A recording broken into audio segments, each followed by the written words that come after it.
Bonjour messieurs, bienvenue à un nouvel épisode.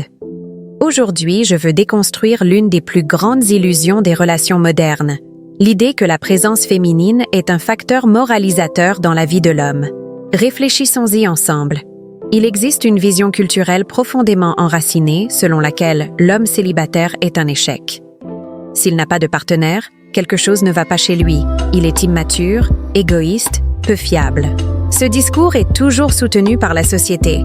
Et pire encore, accepté par de nombreux hommes qui ne réalisent pas à quel point il est nocif.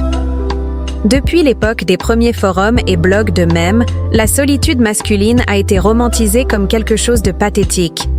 Vous vous souvenez de Forever Alone? C'était déjà un signe avant-coureur de la vision dépréciative de l'homme seul. Aujourd'hui, à l'ère des réseaux sociaux, cette pression n'a fait qu'augmenter. Beaucoup d'hommes ont commencé à considérer la relation comme un certificat de valeur personnelle, et c'est ainsi que l'on voit la répétition de l'idée « si même un tel a une petite amie, pourquoi pas toi ?» Cela devient un mème, un sujet pour les coachs et un carburant pour l'anxiété. Le problème est que cette logique alimente un mensonge encore plus grand, celui que les femmes choisissent leur partenaire en fonction de la moralité, de la gentillesse, de la bonté. C'est une farce. Si c'était vrai, nous ne verrions pas des criminels, des abuseurs et des figures problématiques être idolâtrés et courtisés. En pratique, le critère de choix féminin passe rarement par la vertu. L'attirance n'est pas rationnelle.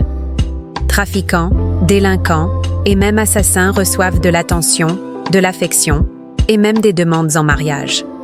Cela montre que le désir féminin n'est pas lié à la bonté, mais à d'autres facteurs.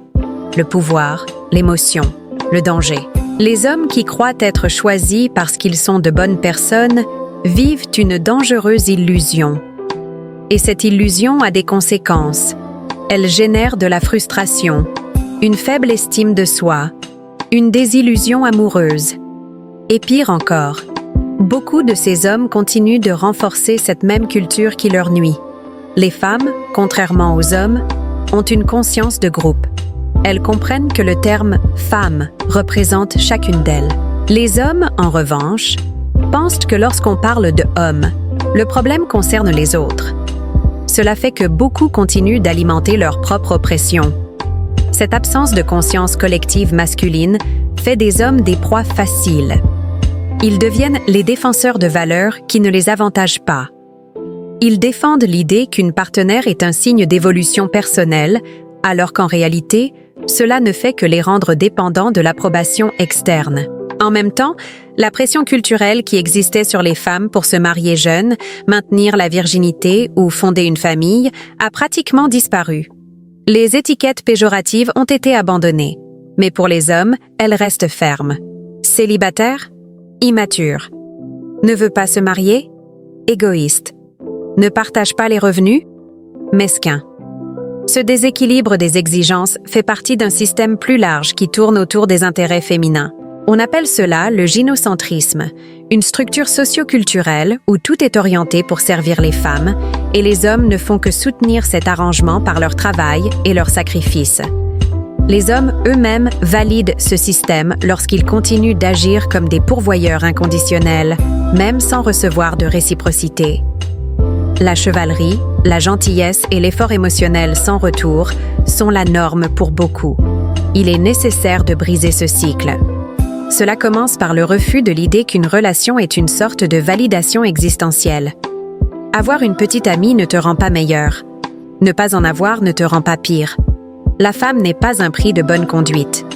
Lorsqu'un homme commence à se considérer comme le seul responsable de sa propre valeur, il cesse de dépendre de l'approbation féminine.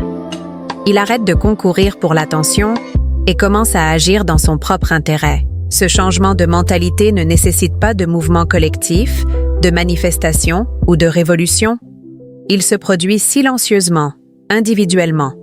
Chaque homme qui décide de ne pas vivre selon cette logique contribue à affaiblir le système qui l'exploite.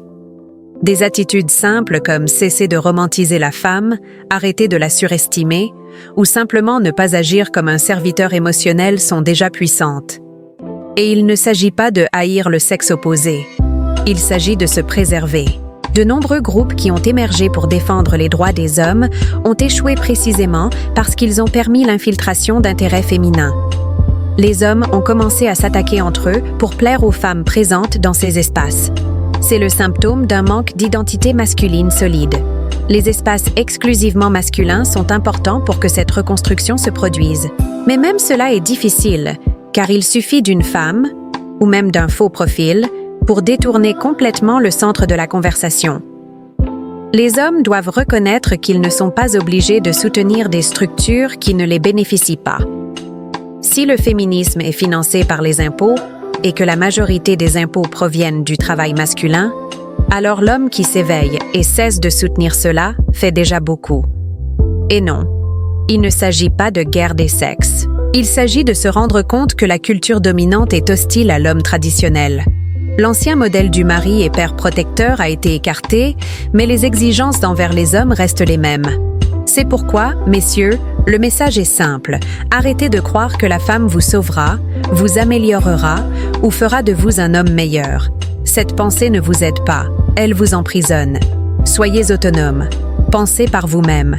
Et surtout, vivez pour vous-même. Merci beaucoup d'avoir regardé.